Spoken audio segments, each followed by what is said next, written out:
छूटत नहीं कोट लख बाही, नाम जपत है पार पराही। सतगुरु दया करते ने, बख्शिश करते ने। दूसरी अष्टपदी का तीसरा पदा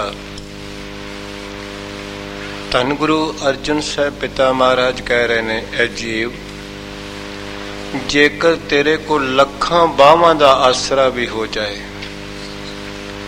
तेरे जिन्ने मर्जी वड्डा परिवार हो जाए, वड्डियां फौजां हो जान, भाई बंद हो जान, रिश्तेदार हो जान, नौकर चाकर हो जान, तेरे बॉडीगार्ड हो जान, फिर भी तू विकारां दे बंधनां विचों नहीं छुट सकदा। छूटत नहीं कोट लख बाही, बाही मीन्स बावा, कोट मैंने करोड़ा, लख दे खखे नूं औंकड़ नहीं लखां ही, बहुवचन है। पातशाह कहंदे ने लखां करोड़ां बावां भी तेरियां हो जान, इन्ना तेरा सर्कल हो जाए, भैन भरा हो जान। बावां वैसे भरावां नूं भी कहंदे ने। गुरुदेव कहते ने जिन्नियां मर्जी तेरे कोल फौजां हो जान, बॉडीगार्ड हो जान, चंगा समाज हो जाए, पर बगैर परमेश्वर दे नाम तो तेरी वो कोई सहायता नहीं कर सकते औखे वेले। छूटत नहीं कोट लख बाही, तू नहीं छुट सकेगा। औखे समय तेरे कोई कम नहीं आएगा, उन्हां दी पेश ही नहीं जाएगी। आप जी नूं पता होना चाहिए, राजा परीक्षित ने मौत तो बचन वास्ते पानी दे विच शीशे दा घर बना लिया सी। सतगुरु गुरु ग्रंथ साहिब पातशाह संस्कृति श्लोकां विच ये बचन करते हैं। महाराज ने इस दा वृतांत संस्कृति श्लोकां विच बख्शिश कीता है। बहुत जतन करता बलवंतकारी, क्योंकि उसनों एक महात्मा ने यह गल कही सी, उसने एक महात्मा नाल मशकरी कीती सी, हुज्जत कीती सी, मजाक कीता सी, मोया होया सप गल विच पा दिता सी। तो उसने कहा सी भी इस सप दी मौत नाल ही तेरी मौत, सप दे डंगण नाल ही तेरी मौत होएगी। तो कहंदे ने राजा परीक्षित ने आख्या, मैं ऐसे समुंदर विच जाके शीशे दा महल बना लांगा, शीशे ते सप टुर ही नहीं सकदा। तो सतगुरु गुरु अर्जन साहब पातशाह संस्कृति श्लोकां विच बचन करते ने, होवंत आग्या भगवान पुरख है, नानक कीटी सास अकरख ते। आख्या रोज एक मालन फुल्लां दा गुलदस्ता भेंट करन वास्ते आउंदी सी। उस गुलदस्ते दे फुल्लां दे विच ही छोटा जिहा तत इच्छत नाग बैठ गया, ते जदों राजे परीक्षित ने अपने नक नाल सूंघण वास्ते लाया, उहदे विचों ही मत्थे ते डंग मारिया। गुरु साहब कहते ने राजे परीक्षित ने बहुत जतन करता बलवंतकारी, सेवंत सूरा चतुर दिशा है। उसने अपने आले दुआले बहुत बॉडीगार्ड रखे सन, बड़े सूरमे रखे सन कि इत्थे काल किस तरह पहुंचेगा। पर सतगुर कहने होवंत आग्या भगवान पुरख है, जदों परमेश्वर दा हुक्म आया तां ना कोई बॉडीगार्डां दी पेश गई। तो गुरु साहब कह रहे ने, ऐ जीव छूटत नहीं कोट लख बाही, तू लखां बावां दा भी आसरा तक लवें, तेरे भैन भरा समाज बॉडीगार्ड जिथे तेनू दुख दियां घड़ियां बनगियां, कोई तेरा साथ नहीं दे सकता। पातशाह कहंदे ने उत्थे एक साथी है जेड़ा तेनू उहदे विचों कढ सकदा है, पार कर सकदा है। ते ओ साथी कौन है? पातशाह अगली पंक्ति विच कह रहे ने, महाराज कहते ने नाम नू जपेगा, बस नाम जप के ही जीव उथों पार हो जाते ने, फिर उन्हां दुखां कलेशां विचों निकल जाते ने। नाम जपत तह पार पराही, पार हो जाते ने। भाव दुखां दी फिर पेश नहीं जाती, विकारां दी पेश नहीं जाती, पापां दी पेश नहीं जाती, जिथे नाम जपना शुरू हो जाए। ਚਾਨਣ ਦੇ ਸਾਹਮਣੇ ਹਨੇਰੇ ਦੀ ਪੇਸ਼ ਨਹੀਂ ਜਾਂਦੀ, ਤਿਆਗ ਦੇ ਸਾਹਮਣੇ ਲੋਭ ਦੀ ਪੇਸ਼ ਨਹੀਂ ਜਾਂਦੀ, ਨਿਮਰਤਾ ਦੇ ਸਾਹਮਣੇ ਕ੍ਰੋਧ ਦੀ ਪੇਸ਼ ਨਹੀਂ ਜਾ ਸਕਦੀ।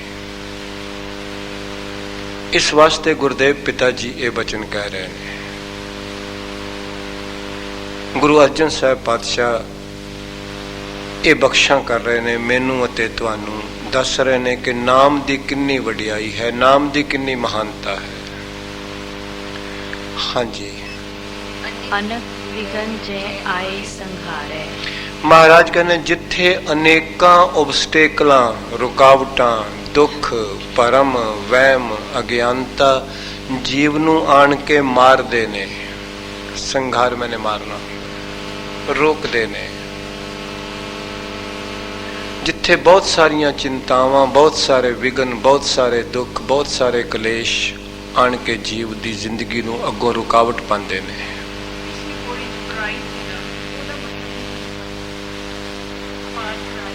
ਪਾਰ ਪਰਾਹੀ ਪਾਰ ਹੋ ਜਾਂਦੇ ਨੇ। ਹਾਂ, ਪਰਾਹੀ ਹੈ ਬੱਚੀ, ਹਾਂ ਪਰਾਹੀ, ਬਾਹੀ ਤੇ ਪਰਾਹੀ ਗੁਰਦੇਵ ਕਹਿੰਦੇ ਨੇ। ਬਾਹੀ ਬਹੁਵਚਨ ਤੇ ਪਰਾਹੀ ਹੋ ਜਾਂਦਾ ਹੈ। ਹਰ ਕਾ ਨਾਮ ਤਤਕਾਲ ਉਧਾਰੈ। ਗੁਰਦੇਵ ਕਹਿੰਦੇ ਨੇ ਜਿੱਥੇ ਅਨੇਕਾਂ ਹੀ ਵਿਘਨ ਆਣ ਕੇ ਜੀਵ ਨੂੰ ਘੇਰ ਲੈਂਦੇ ਨੇ, ਜ਼ਿੰਦਗੀ ਦਾ ਅੜਿੱਕਾ ਬਣ ਜਾਂਦੇ ਨੇ, ਓਬਸਟੇਕਲ ਬਣ ਜਾਂਦੇ ਨੇ, ਪਾਪਾਂ ਦੇ ਰਾਹੀਂ, ਮਾੜੇ ਕਰਮਾਂ ਦੇ ਰਾਹੀਂ, ਮਾੜੇ ਸੰਕਲਪਾਂ ਦੇ ਰਾਹੀਂ, ਤੇ ਜਦੋਂ ਜੀਵ ਉਹਦੇ ਵਿੱਚ ਘਿਰ ਜਾਂਦਾ ਹੈ, ਸਤਿਗੁਰੂ ਕਹਿੰਦੇ ਨੇ ਹਰ ਕਾ ਨਾਮ ਤਤਕਾਲ ਉਧਾਰੈ। ਤਤਕਾਲ ਮੈਨੇ ਐਟ ਵੰਸ, ਉਸੇ ਵੇਲੇ, ਜਿਸ ਨੂੰ ਅਸੀਂ ਆਪਣੀ ਬੋਲੀ ਵਿੱਚ ਝਟਪਟ ਕਹਿੰਦੇ ਹਾਂ।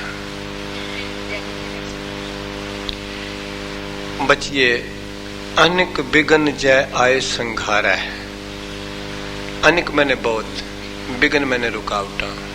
ਸਤਿਗੁਰ ਕਹਿੰਦੇ ਜਿੱਥੇ ਜ਼ਿੰਦਗੀ ਦੇ ਰਸਤੇ ਵਿੱਚ ਬਹੁਤ ਸਾਰੀਆਂ ਮੁਸ਼ਕਲਾਂ ਖੜੀਆਂ ਹੋ ਜਾਂਦੀਆਂ ਨੇ, ਐਸਾ ਆਉਂਦਾ ਜੀਵ ਦੇ ਜੀਵਨ ਵਿੱਚ, ਕਈ ਵਾਰੀ ਬਹੁਤ ਮੁਸ਼ਕਲਾਂ ਆ ਜਾਂਦੀਆਂ, ਕੋਈ ਐਸੇ ਕਰਮ ਆ ਜਾਂਦੇ ਨੇ ਜਿੱਥੇ ਬਹੁਤ ਚਿੰਤਾਵਾਂ, ਬਹੁਤ ਦੁੱਖ, ਬਹੁਤ ਝੋਰੇ ਆਣ ਕੇ ਘੇਰ ਲੈਂਦੇ ਨੇ। ਪਾਤਸ਼ਾਹ ਕਹਿੰਦੇ ਉੱਥੇ ਕੇਵਲ ਤੇ ਕੇਵਲ ਜੇ ਤੂੰ ਹਰੀ ਦੇ ਨਾਮ ਦਾ ਆਸਰਾ ਲੈ, ਇਹ ਦੂਰ ਹੋ ਸਕਦਾ ਹੈ। ਹਰ ਕਾ ਨਾਮ ਤਤਕਾਲ, ਤਤਕਾਲ ਮੈਨੇ ਐਟ ਵੰਸ, ਉਸੇ ਵੇਲੇ, ਉਧਾਰਾ ਮੈਨੇ ਪਾਰ ਕਰ ਦਿੰਦਾ ਹੈ। ਹਰੀ ਦਾ ਨਾਮ ਇੱਕ ਐਸਾ ਸਾਧਨ ਹੈ, ਗੁਰੂ ਸਾਹਿਬ ਕਹਿੰਦੇ ਜਿਹੜੀਆਂ ਤੇਰੀਆਂ ਚਿੰਤਾਵਾਂ ਨੂੰ, ਜੇਕਰ ਲੱਕੜਾਂ ਪਈਆਂ ਹੋਣ ਤੇ ਅੱਗ ਕਿੰਨੀ ਕੁ ਦੇਰ ਲਾਂਦੀ ਉਹਨਾਂ ਨੂੰ ਖਤਮ ਕਰਨ 'ਚ। ਜਿਸ ਤਰ੍ਹਾਂ ਅੱਗ ਨਾਲ ਸਾਰੀਆਂ ਲੱਕੜਾਂ ਸੁਆਹ ਹੋ ਜਾਂਦੀਆਂ ਨੇ। ਸਤਿਗੁਰੂ ਦਾ ਬਚਨ ਹੈ ਸੰਸਕ੍ਰਿਤੀ ਸ਼ਲੋਕ ਦਾ, ਘੋਰ ਦੁਖੰ ਅਨਕਹਤਯੰ ਜਨਮ ਦਰਿਦਰੰ ਮਹਾਭਿਖਿਆਦੰ ਮਿਟੰਤ ਸਗਲ ਸਿਮਰੰਤ ਹਰ ਨਾਮ ਨਾਨਕ ਜੈਸੇ ਪਾਵਕ ਕਾਸ਼ਟ ਭਸਮੰ ਕ੍ਰੋਧ।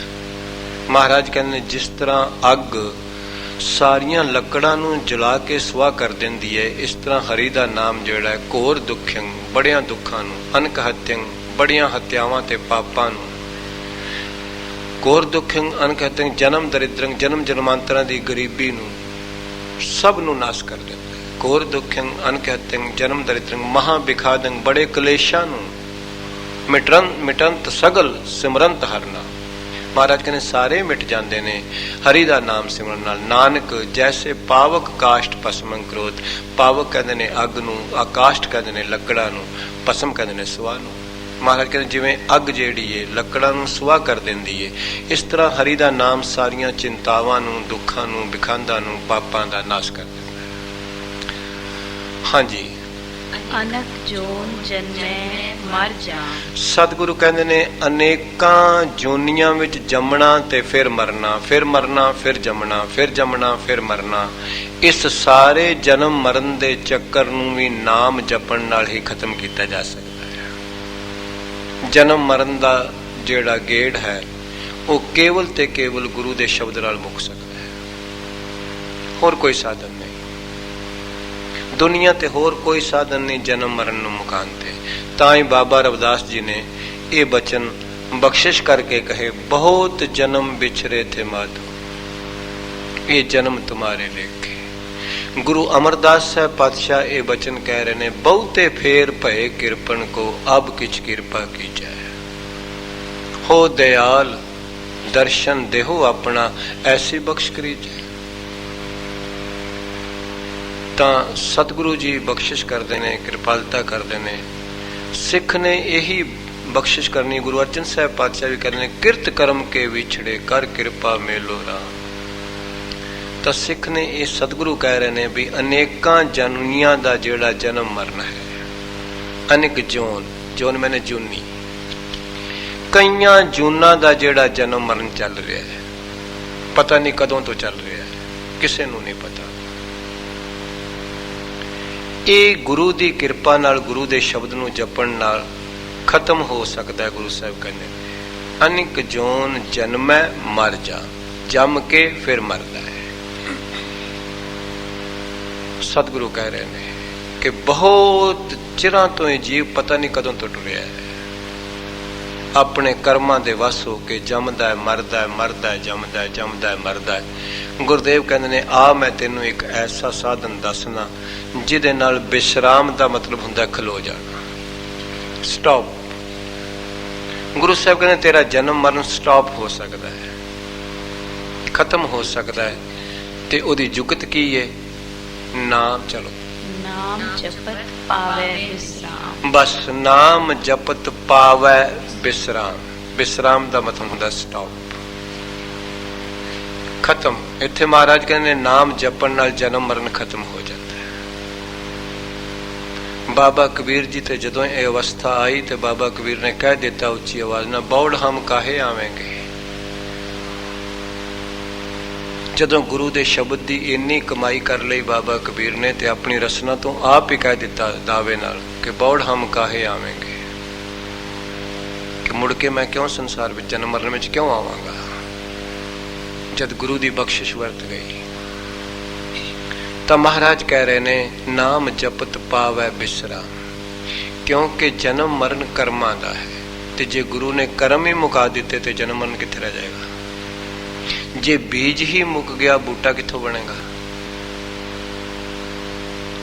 ਜਨਮ ਮਰਨ ਕਰਮਾਂ ਦਾ ਹੈ। ਤਾਂ ਸਤਿਗੁਰੂ ਨੇ ਸੁਹੀ ਰਾਗ ਦੇ 742 ਸਫੇ ਤੇ ਇੱਕ ਬਚਨ ਕਹੇ ਨੇ, ਦਰਸ਼ਨ ਦੇਖ ਜੀਵਾਂ ਗੁਰ ਤੇਰਾ, ਪੂਰਨ ਕਰਮ ਹੋਏ ਪ੍ਰਭ ਮੇਰਾ। ਆਖਿਆ ਬਸ ਇੱਥੇ ਕਰਮ ਮੁੱਕ ਜਾਏ। ਹੁਣ ਤੇਰਾ ਦਰਸ਼ਨ ਹੋਣ ਤੋਂ ਬਾਅਦ ਵੀ ਜੇ ਕਰਮ ਹੀ ਰਹਿ ਗਿਆ ਤੇ ਫਿਰ ਫਾਇਦਾ ਕੀ ਰਿਹਾ?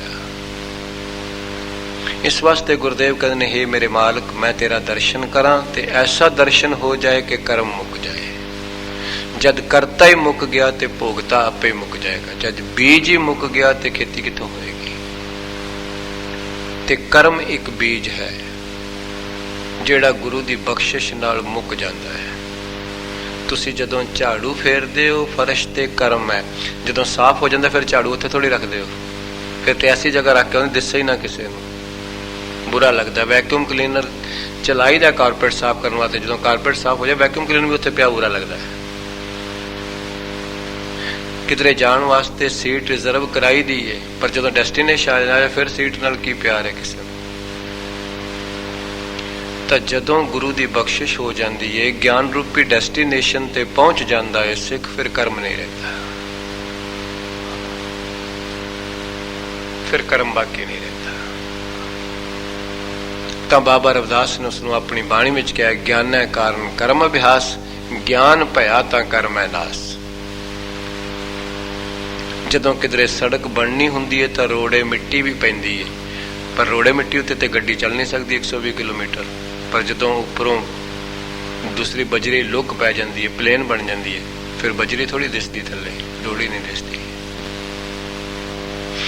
ਤਾਂ ਗੁਰੂ ਸਾਹਿਬ ਕਹਿ ਰਹੇ ਨੇ, ਬਖਸ਼ਿਸ਼ ਕਰ ਰਹੇ ਨੇ, ਕਿਰਪਾਲਤਾ ਕਰ ਰਹੇ ਨੇ। ਕਰਮ ਅਭਿਆਸ, ਗਿਆਨ ਭਇਆ ਤਾਂ ਕਰਮ ਹੈ ਨਾਸ। ਕਰਮ ਹੈ ਨਾਸ। ਗਿਆਨ ਤੇ ਪਹੁੰਚ ਕੇ ਕਰਮ ਨਹੀਂ ਰਹਿੰਦਾ, ਬੱਚੀ ਨਹੀਂ ਰਹੇਗਾ, ਇਹ ਪੱਕੀ ਗੱਲ ਹੈ। ਗੁਰਦੇਵ ਕਹਿ ਰਹੇ ਨੇ, ਹਾਂਜੀ, ਹਉ ਮੈਲਾ मल कबू न धोवै। ਸਤਿਗੁਰੂ ਕਹਿੰਦੇ ਨੇ ਜੀਵ ਦਾ ਆਪਣਾ ਆਪ ਮੈਲਾ ਹੈ, ਪਰ ਇਸ ਮੈਲ ਨੂੰ ਕਦੀ ਧੋਣ ਦਾ ਯਤਨ ਨਹੀਂ ਕਰਦਾ। ਹਉ ਮੈਲਾ, ਹਉ ਮੈਨੇ ਆਪਣਾ ਆਪ ਮਲ ਕਬੂ ਨਾ ਧੋਵੈ। ਗੁਰਦੇਵ ਕਹਿੰਦੇ ਨੇ ਇਸ ਮੈਲ ਨੂੰ ਇਹ ਧੋਣ ਦਾ ਯਤਨ ਨਹੀਂ ਕਰਦਾ। ਆਪਣੀ ਮੈਂ ਦੀ ਮੈਲ ਨੂੰ ਨਹੀਂ ਧੋਂਦਾ, ਕੇਵਲ ਸਰੀਰ ਦੀ ਮੈਲ ਤੇ ਧੋਂਦਾ ਹੈ, ਕੱਪੜਿਆਂ ਦੀ ਮੈਲ ਤੇ ਧੋਂਦਾ ਹੈ, ਫਰਸ਼ਾਂ ਦੀ ਮੈਲ ਤੇ ਧੋਂਦਾ ਹੈ, ਬਾਕੀ ਤੇ ਮੈਲਾ ਧੋਂਦਾ, ਪਰ ਆਪਣੀ ਮੈਲ ਨਹੀਂ ਧੋਂਦਾ। ਗੁਰੂ ਸਾਹਿਬ ਕਹਿ ਰਹੇ ਨੇ ਹਉ ਮੈਲਾ ਮਲ ਕਬੂ ਨਾ ਧੋਵੈ। ਸਤਿਗੁਰੂ ਕਹਿੰਦੇ ਇਸ ਮੈਲ ਨੂੰ ਇਹ ਧੋਂਦਾ ਨਹੀਂ। ਤੇ ਇਹ ਮੈਲ ਜਿਸ ਨਾਲ ਧੁੱਪਦੀ ਏ ਉਹ ਵਸਤੂ ਕੀ ਹੈ? ਸਤਿਗੁਰੂ ਅਗਲੀਆਂ ਪੰਕਤੀਆਂ ਵਿੱਚ ਬਖਸ਼ਿਸ਼ ਕਰਦੇ ਨੇ। ਇਹ ਮੈਲ ਜਿਹੜੀ ਹੈ ਹਉ ਮੈਲਾ ਮਲ ਕਬੂ ਨਾ ਧੋਵੈ, ਇਹਦਾ ਆਪਣੇ ਆਪ ਇੰਨਾ ਮੈਲਾ ਹੋਇਆ ਹੋਇਆ ਹੈ, ਇਹ ਇਸ ਨੂੰ ਧੋਂਦਾ ਨਹੀਂ। ਗੁਰਦੇਵ ਕਹਿ ਰਹੇ ਨੇ ਬਾਕੀ ਸਰੀਰ ਦੀ ਮੈਲ ਧੋਣੀ ਪਸੰਦ ਕਰਦਾ ਹੈ, ਕੱਪੜਿਆਂ ਦੀ ਮੈਲ ਧੋਣੀ ਪਸੰਦ ਕਰਦਾ ਹੈ, ਬਾਕੀ ਘਰ ਦੀਆਂ ਚੀਜ਼ਾਂ ਦੀ ਮੈਲ ਧੋਣੀ ਕਹਿੰਦਾ ਪਸੰਦ ਲੱਗਦਾ, ਪਰ ਆਪਣੀ ਮੈਲ ਨੂੰ ਨਹੀਂ ਜਾਣਦਾ। ਗੁਰਦੇਵ ਕਹਿੰਦੇ ਨੇ ਆਪਣੀ ਮੈਲ ਕਾਹਦੀ ਬਣੀ ਹੋਈ ਹੈ? ਆਪਣੀ ਮੈਲ ਹੈ ਪਾਪਾਂ ਦੀ। ਤੇ ਪਾਪ ਕਿੱਥੋਂ ਬਣੇ ਨੇ? ਮਾੜੇ ਕਰਮ ਤੋਂ। ਮਾੜੇ ਕਰਮਾਂ ਦਾ ਫਲ ਪਾਪ ਹੁੰਦਾ ਹੈ ਤੇ ਚੰਗੇ ਕਰਮਾਂ ਦਾ ਫਲ ਪੁੰਨ ਹੁੰਦਾ ਹੈ। ਤਾਂ ਗੁਰੂ ਸਾਹਿਬ ਕਹਿ ਰਹੇ ਨੇ, ਬਖਸ਼ਿਸ਼ ਕਰ ਰਹੇ ਨੇ, ਕਿਰਪਾਲਤਾ ਕਰ ਰਹੇ ਨੇ ਕਿ ਪਾਪਾਂ ਕਰਕੇ ਹੀ ਮੈਲੇ ਹੋ ਗਈ ਅੰਦਰਲੀ ਮੈਲ, ਮਾੜੇ ਕਰਮਾਂ ਕਰਕੇ ਹੀ ਮੈਲੀ ਹੋਈ ਹੈ। ਉਹ ਕਾਹਦੇ ਨਾਲ ਧੁੱਪੇਗੀ? ਸਤਿਗੁਰੂ ਅਗਲੀ ਪੰਕਤੀ ਵਿੱਚ ਕਹਿ ਰਹੇ ਨੇ ਹਰਿ ਕਾ ਨਾਮ ਕੋਟ ਪਾਪ ਖੋਵੈ। ਗੁਰਦੇਵ ਕਹਿੰਦੇ ਨੇ ਹਰੀ ਦੇ ਨਾਮ ਵਿੱਚ ਇੰਨੀ ਤਾਕਤ ਹੈ, ਕਰੋੜਾਂ ਪਾਪਾਂ ਨੂੰ ਨਾਸ਼ ਕਰ ਦਿੰਦਾ ਹੈ। ਕੋਟ ਪਾਪ ਖੋਵੈ, ਨਾਸ਼। ਗੁਰਦੇਵ ਕਹਿੰਦੇ ਨੇ ਕਰੋੜਾਂ ਪਾਪ ਨਾਸ਼ ਕਰ ਸਕਦਾ ਹੈ ਇੱਕ ਹਰੀ ਦਾ ਨਾਮ। ਇੱਕ ਕਿਣਕਾ, ਇੱਕ ਚਿੰਗਾਰੀ ਹਰੀ ਦੇ ਨਾਮ ਦੀ ਕਰੋੜਾਂ ਪਾਪਾਂ ਨੂੰ ਸਾੜ ਦੇਗੀ। ਸਤਿਗੁਰੂ ਦੇ ਬਚਨ ਨੇ, ਕਿਰਪਾਲਤਾ ਕਰਦੇ ਨੇ ਸਤਿਗੁਰੂ ਮਹਾਰਾਜ ਕਹਿੰਦੇ ਗੁਰਮੁਖ ਕੋਟ ਉਧਾਰਦਾ ਦੇ ਨਾਵ ਹੈ ਇੱਕ ਕਣੀ। ਗੁਰਮੁਖ ਕਰੋੜਾਂ ਦਾ ਉਧਾਰ ਕਰ ਦਿੰਦਾ ਹੈ ਇੱਕ ਨਾਮ ਦੀ ਕਣੀ ਨਾਲ। ਗੁਰੂ ਅੰਗਦ ਸਾਹਿਬ ਜੀ ਦਾ ਸ਼ਲੋਕ ਆਪ ਜੀ ਨੇ ਕਦੀ ਪੜ੍ਹਿਆ ਹੋਵੇਗਾ, ਮੈਂ ਅੱਜ ਸਵੇਰੇ ਵੀ ਬੇਨਤੀ ਕੀਤੀ ਸੀ ਉਸ ਸ਼ਲੋਕ ਬਾਰੇ। ਜਿਨੀ ਨਾਮ ਧਿਆਇਆ ਗਏ ਮਸ਼ੱਕਤ ਕਾਲ, ਨਾਨਕ ਤੇ ਮੁਖ ਉਜਲੇ ਹੋਰ ਕੀਤੀ ਛੁੱਟੀ ਨਾਲ। ਇਹ ਸ਼ਲੋਕ ਗੁਰੂ ਅੰਗਦ ਸਾਹਿਬ ਦਾ ਹੈ। ਸ਼ਾਇਦ ਤੁਸੀਂ ਕਦੀ ਸੁਣਿਆ ਕਿ ਨਹੀਂ ਸੁਣਿਆ। 146 ਸਫ਼ੇ ਤੇ ਗੁਰੂ ਗ੍ਰੰਥ ਸਾਹਿਬ 'ਚ ਹੈ। ਮਹਾਰਾਜ ਕਹਿੰਦੇ ਜਿਨ੍ਹਾਂ ਨੇ ਨਾਮ ਨੂੰ ਧਿਆਇਆ ਹੈ, ਉਹਨਾਂ ਨੇ ਮਿਹਨਤ ਕੀਤੀ ਹੈ, ਜ਼ਿੰਦਗੀ ਵਿੱਚ ਪੁਰਸ਼ਾਰਥ ਕੀਤਾ ਹੈ, ਬੜੇ ਐਫਰਟਸ ਕੀਤੇ ਨੇ, ਬਹੁਤ ਮੁਸ਼ਕਲਾਂ ਵਿੱਚੋਂ ਲੰਘੇ ਨੇ। ਜਿਨੀ ਨਾਮ ਧਿਆਇਆ ਗਏ ਮਸ਼ੱਕਤ ਕਾਲ, ਨਾਨਕ ਤੇ ਮੁਖ ਉਜਲੇ। ਗੁਰੂ ਅੰਗਦ ਸਾਹਿਬ ਕਹਿੰਦੇ ਨੇ ਉਹਨਾਂ ਦੇ ਆਪਣੇ ਮੂੰਹ ਤੇ ਉਜਲੇ ਹੋ ਗਏ, ਆਪਣਾ ਤੇ ਉਹਨਾਂ ਦਾ ਜੀਵਨ ਸਫਲ ਹੋ ਗਿਆ। ਹੋਰ ਕੀਤੀ ਛੁੱਟੀ ਨਾਲ ਉਹਨਾਂ ਨਾਲ ਲੱਗ ਕੇ ਹੋਰ ਕਿੰਨੀ ਲੋਕਾਈ ਦਾ ਜੀਵਨ ਬਣ ਜਾਏਗਾ, ਇਹ ਕੋਈ ਅੰਦਾਜ਼ਾ ਹੀ ਨਹੀਂ। ਜਿੰਨੇ ਵੀ ਉਹਨਾਂ ਦੀ ਸੰਗਤ ਕਰਨਗੇ, ਜਿੰਨੇ ਵੀ ਉਹਨਾਂ ਰਾਹੀਂ ਗੁਰੂ ਦੇ ਬਚਨਾਂ ਨੂੰ ਮੰਨਣਗੇ, ਹੋਰ ਕੀਤੀ ਛੁੱਟੀ ਨਾਲ ਉਹਨਾਂ ਨਾਲ ਲੱਗ ਕੇ ਹੋਰ ਕਿੰਨੀ ਹੋਰ ਛੁੱਟ ਜਾਏਗੀ। ਸੰਸਾਰ ਵਿੱਚ ਕੋਈ ਇੱਕ ਕੈਦੀ ਦੂਸਰੇ ਕੈਦੀ ਨੂੰ ਜੇਲ੍ਹ ਵਿੱਚੋਂ ਛੁੱਟੀ ਨਹੀਂ ਕਰਾ ਸਕਦਾ। ਇੱਕ ਕੈਦੀ ਨੂੰ ਛੁੱਟੀ ਹੋ ਗਈ, ਉਹ ਕਹੇ ਮੇਰਾ ਇੱਕ ਦੋਸਤ ਹੋਰ ਬਣ ਗਿਆ ਕੈਦ ਵਿੱਚੋਂ, ਇਸ ਦੀ ਛੁੱਟੀ ਕਰਾ ਦਿਆਂ, ਨਹੀਂ ਹੋ ਸਕਦੀ। ਇੱਕ ਮਰੀਜ਼ ਹਸਪੀਟਲ ਵਿੱਚ ਹੈ, ਉਸ ਨੂੰ ਡਾਕਟਰ ਨੇ ਕਹਿ ਦਿੱਤਾ ਵੀ ਤੈਨੂੰ ਕੱਲ ਛੁੱਟੀ ਹੈ, ਉਹ ਚਾਹੇ ਮੈਂ ਨਾਲ ਵਾਲੇ ਮਰੀਜ਼ ਨਾਲ ਮੇਰੀ ਵਾਕਫੀਤ ਹੋ ਗਈ, ਇਹਦੀ ਮੈਂ ਛੁੱਟੀ ਕਰ ਦੇਵਾਂ, ਨਹੀਂ ਹੋ ਸਕਦੀ ਡਾਕਟਰ ਦੇ ਵਾਸਤੇ। ਇੱਕ ਮਰੀਜ਼ ਦੂਸਰੇ ਦੀ ਛੁੱਟੀ ਨਹੀਂ ਕਰਾ ਸਕਦਾ, ਇੱਕ ਕੈਦੀ ਦੂਜੇ ਦੀ ਛੁੱਟੀ ਨਹੀਂ ਕਰਾ ਸਕਦਾ। ਪਰ ਸਤਿਗੁਰੂ ਵਿੱਚ ਇਹ ਵਡਿਆਈ ਹੈ, ਜਿੰਨਿਆਂ ਨੂੰ ਵੀ ਆਪਣੇ ਨੇੜੇ ਲਾਏਗਾ ਸਭ ਦੀ ਛੁੱਟੀ ਕਰਾ ਦਿੰਦਾ।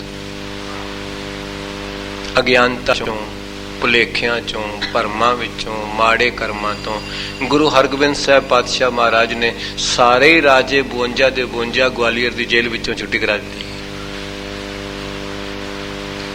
ਇਹ ਗੁਰੂ ਦੀ ਵਡਿਆਈ ਹੈ। ਤਾਂ ਗੁਰੂ ਸਾਹਿਬ ਕਹਿੰਦੇ ਹੋਰ ਕੀਤੀ ਛੁੱਟੀ ਨਾਲ। ਉਸ ਸ਼ਲੋਕ ਵਿੱਚ 3 ਥੋੜੀਆਂ ਡਿਫਰੈਂਟ ਗੱਲਾਂ ਨੇ। ਇੱਕ ਹੋਰ ਸ਼ਬਦ ਹੈ, ਇੱਕ ਉਹਦੇ ਵਿੱਚ ਪਵਨ ਹੈ, ਉੱਥੇ ਪੌਣ ਹੈ, ਉੱਥੇ ਵਾਚਾ ਹੈ, ਉੱਥੇ ਵਾਚੇ ਹੈ। ਗੁਰੂ ਅੰਗਦ ਸਾਹਿਬ ਜੀ ਦੇ ਸ਼ਲੋਕ ਵਿੱਚ ਇੰਨਾ ਥੋੜਾ ਫਰਕ ਹੈ। ਤਾਂ ਗੁਰੂ ਸਾਹਿਬ ਕਹਿ ਰਹੇ ਨੇ, ਬਖਸ਼ਿਸ਼ ਕਰ ਰਹੇ ਨੇ, ਹਰ ਕਾ ਨਾਮ ਕੋਟ ਪਾਪ ਖੋਵੈ। ਮਹਾਰਾਜ ਕਹਿੰਦੇ ਕਰੋੜਾਂ ਪਾਪਾਂ ਦਾ ਨਾਸ਼ ਕਰ ਸਕਦਾ ਹਰੀ ਦਾ ਨਾਮ। ਇੰਨੀ ਸਮਰੱਥਾ ਹੈ ਹਰੀ ਦੇ ਨਾਮ ਵਿੱਚ, ਇੰਨੀ ਤਾਕਤ ਹੈ ਹਰੀ ਦੇ ਨਾਮ ਵਿੱਚ। ਹਾਂਜੀ, ਪਰ ਇਸ ਦੀ ਸ਼ਰਤ ਕੀ ਹੈ? ਗੁਰੂ ਸਾਹਿਬ ਕਹਿੰਦੇ ਨੇ ਇਸ ਨੂੰ ਜਪਣਾ ਕਿਸ ਤਰ੍ਹਾਂ ਹੈ? ਅਗਲੀ ਪੰਕਤੀ, ਐਸਾ ਨਾਮ ਜਪੋ ਮਨ ਰੰਗ। ਮਨ ਥੋੜਾ ਵੱਖਰਾ ਕਰ ਦਿਓ।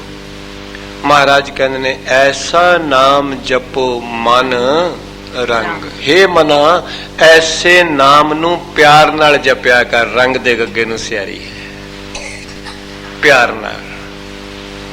ਭਾਵ ਇਕਾਗਰ ਚਿੱਤ ਹੋ ਕੇ ਜਪਿਆ ਕਰ, ਪਿਆਰ ਨਾਲ ਜਪਿਆ ਕਰ। ਤੁਸੀਂ ਜ਼ਿੰਦਗੀ ਵਿੱਚ ਵੇਖ ਲਓ, ਜਿਸ ਚੀਜ਼ ਨਾਲ ਜ਼ਿਆਦਾ ਪਿਆਰ ਹੋਵੇ ਉਸ ਵੇਲੇ ਸੁਰਤ ਬਿਲਕੁਲ ਉਹਦੇ ਨਾਲ ਜੁੜੀ ਹੁੰਦੀ ਹੈ। ਜਿਸ ਚੀਜ਼ ਨਾਲ ਵੀ ਬੰਦੇ ਦਾ ਜ਼ਿਆਦਾ ਪਿਆਰ ਹੋਵੇ, ਜਿਸ ਵਸਤੂ ਨਾਲ ਵੀ ਜ਼ਿਆਦਾ ਪਿਆਰ ਹੋਵੇ, ਉਸ ਵੇਲੇ ਉਹ ਇਕਾਗਰ ਚਿੱਤ ਹੋਇਆ ਹੁੰਦਾ ਹੈ। ਤਾਂ ਗੁਰੂ ਸਾਹਿਬ ਕਹਿੰਦੇ ਮਨ ਵੀ ਤੂੰ ਪਿਆਰ ਨਾਲ ਜਪਿਆ ਕਰ। ਮਨ ਨਾਲ ਪਿਆਰ ਕਰਕੇ, ਮਨ ਵਿੱਚ ਪਿਆਰ ਕਰਿਆ ਕਰ ਗੁਰੂ ਦੇ ਸ਼ਬਦ ਨਾਲ। ਐਸਾ ਨਾ ਧਿਆਨ ਰੱਖਿਆ ਕਰ ਬਈ ਜਪ ਰਿਹਾ ਤੇ ਮਨ ਵੀ ਹੈ ਉੱਥੇ।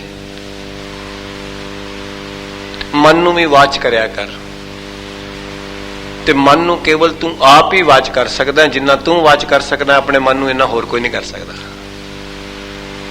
ਜਿੰਨਾ ਜੀਵ ਆਪਣੇ ਮਨ ਦਾ ਆਪ ਦ੍ਰਸ਼ਟਾ ਹੈ, ਆਪ ਸਾਕਸ਼ੀ ਹੈ, ਆਪ ਵੇਖਣ ਵਾਲਾ, ਜਾਣਨ ਵਾਲਾ ਹੈ, ਇੰਨਾ ਹੋਰ ਦੂਸਰਾ ਕੋਈ ਨਹੀਂ।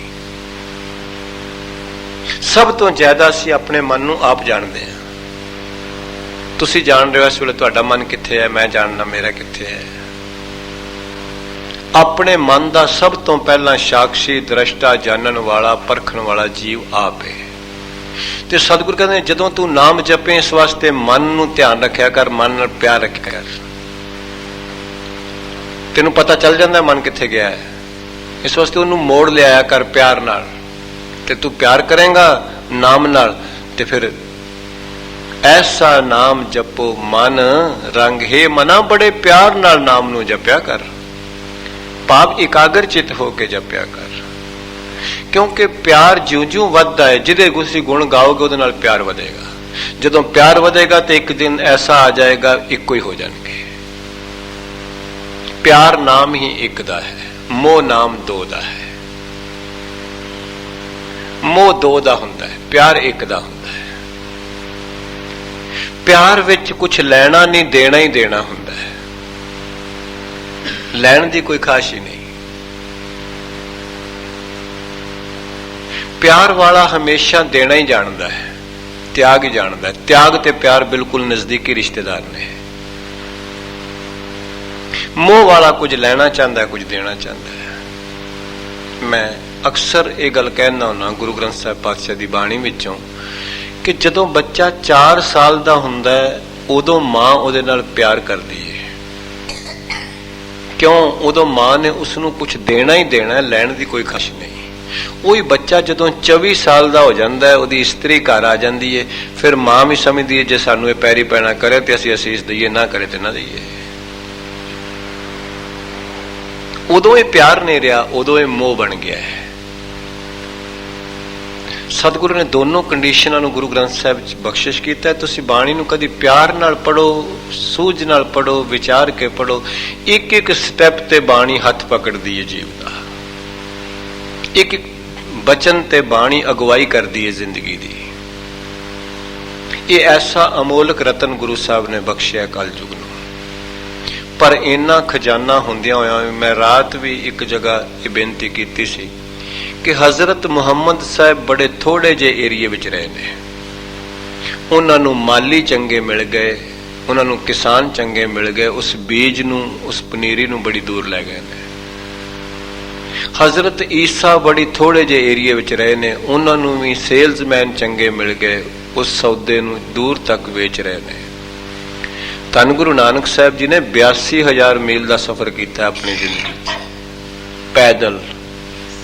82,000 82,000 माइल्स। ते पर उन्होंने ऐसे सेल्समैन, ऐसे किसान, ऐसे माली चंगे नहीं मिले कि अपने गुरु की गल दूर तक कर सकते। सगों सिख इस धर्म तो पासा मोड़ रहे हैं। गुरु नानक साहब की फिलासफी, मैं रात भी यही गल किसी के घर कह रहा सा कि गुरु नानक साहब जी की माता ने पूछ लिया मरदाने नूं, मरदानिया मेरा पुत्र 5-5 7-7 साल घर नहीं आउंदा, सुना मेरे पुत्र नाल किस तरह गुजरदी है। तां मरदाना कहन लगा, मां जी कई दिन रोटी नसीब नहीं हुंदी, बाबा ते भुखा बोलदा ही नहीं, पर मैनू बहुत भुख लगती है। मां जी किते किते बिस्तरा भी सौण नूं नहीं मिलता, ते केवल धरती ते ही पै के रातां कढणियां पैंदियां ने।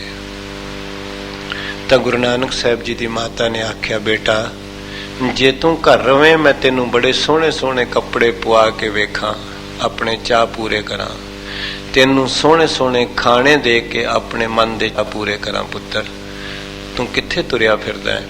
तां गुरु नानक पातशाह ने बाणी में शब्द उतारिया, जित खादे तन पीड़िए मन में चलै विकार, बाबा होर खाना खुशी खुआर। ऐसा गुरु नसीब होया है सिख जगत नूं, पर मुश्किल दी गल यह है कि सिख जगत इस गल की कदर नहीं कर रहा। ऐसा बाबा नसीब होया, मैं रात अंदाजा कर रहा सा कित्थे चाइना, कित्थे ननकाना साहब पाकिस्तान ते पैदल चलना है, कित्थे रशिया, कित्थे मक्का मदीना है। असी लोग हवाई जहाज़ां ते आण के भी सोहने कमरे ते एसियां विच रह के भी कमेटी नूं कहने आ, भाई साहब जी प्रबंध चंगा नहीं तुहाडा, पैसे घट मिले ने, असी केवल इत्थे ही खड़े हैं। जान लग्या गिला ही गिला है, आ नहीं होया, ओ नहीं होया, संगतां ने बहुता मान नहीं किया, माया नहीं मिली, केवल इत्थे ही खड़े हैं। सतगुरु दया कर देन, बख्शिश कर देन, हर गुरसिख की झोली विच ये दात पै जाए, वो अपने गुरु की गल समझ के कमा के होरना की झोली विच पा सके। सिखिज्म केवल इत्थे रही है। गुरु साहब कह रहे हैं, पर सिख आप सिखिज्म तो भज रहा है, किसी नूं की तां गुरुदेव कह रहे हैं, बख्शिश कर रहे हैं, कृपालता कर रहे हैं। महाराज कहते हैं, ऐसा नाम जपो मन रंग। हाँ जी, नानक पाइए साथ कैसा। गुरु अर्जन पातशाह कहते ने, ये नाम की संगत रब दे प्यारियां की संगत नाल ही हुंदी है। कोई विरला ही ऐसा जिहड़ा कहंदा आओ नाम नाल जुड़िए, आओ परमेश्वर नाल जुड़िए, नहीं तो संसार विच बहुते लोग नाम तो तरोड़न वाले पासे लै जांदे ने। जिहड़ा मिलेगा कहेगा आ संसार नाल जुड़िए, आ संसार की गल करिए, आ किसी फिल्म की गल करिए, किसी कपड़े की गल करिए, किसी गहने की करिए, किसी रूप की करिए, किसी रंग की करिए, किसी आकार की करिए। कोई विरला ही किसी नूं मिल के कहंदा आ थोड़ा टाइम मिलिया निरंकार की गल करिए, कोई विरला। बहुत घट लोग ने संसार ते ऐसे जेड़े कहंदे ने आओ जे थोड़ा टाइम मिल गया तो गुरु की गल करिए, बाणी की गल करिए, कोई पंक्ति आपस विच विचार लईए, जेड़ी मैनू नहीं आउंदी तुसीं मेरी झोली विच पा दिओ, जेड़ी तुहानू नहीं आउंदी जे गुरु ने मैनू बख्शी है तो आप सांझी कर लईए। बहुत घट लोग ने। तो गुरु साहब कहंदे ने, नानक पाइए साध कैसा। आखिया गुरमुखां दी संगत तो बगैर ये नाम की प्राप्ति हुंदी नहीं, ना मन प्यार नाल नाम जप सकदा ही है। ये गुरमुखां दी ही ਅਸੀਸ ਹੈ ਕਿ ਉਹ ਹੌਲੀ ਹੌਲੀ ਹੌਲੀ ਹੌਲੀ ਪ੍ਰੇਰ ਕੇ ਮਨ ਨੂੰ ਬਿਲਕੁਲ ਨਾਮ ਦੇ ਨਾਲ ਜੋੜ ਦਿੰਦੇ ਨੇ। ਤਾਂ ਗੁਰੂ ਸਾਹਿਬ ਕਹਿ ਰਹੇ ਨੇ, ਬਖਸ਼ਿਸ਼ ਕਰ ਰਹੇ ਨੇ, ਆਓ ਚੌਥਾ ਪਦਾ ਗੁਰੂ ਅਰਜਨ ਪਾਤਸ਼ਾਹ ਕਹਿੰਦੇ ਨੇ, ਹਾਂਜੀ। ਜੈ ਮਾਰਗ ਕੇ ਗਨੇ ਜਾਏ ਨਾ ਕੋਸਾ। ਕੋਸ ਸ਼ਬਦ ਜਿਹੜਾ ਹੈ ਇਹ ਸਾਡੇ ਪੁਰਾਣੇ ਸਮਾਜ ਤੋਂ ਆਇਆ, ਜਿਸ ਨੂੰ ਅਸੀਂ ਕੋਹ ਕਹਿੰਦੇ ਸਾਂ। ਕੋਹ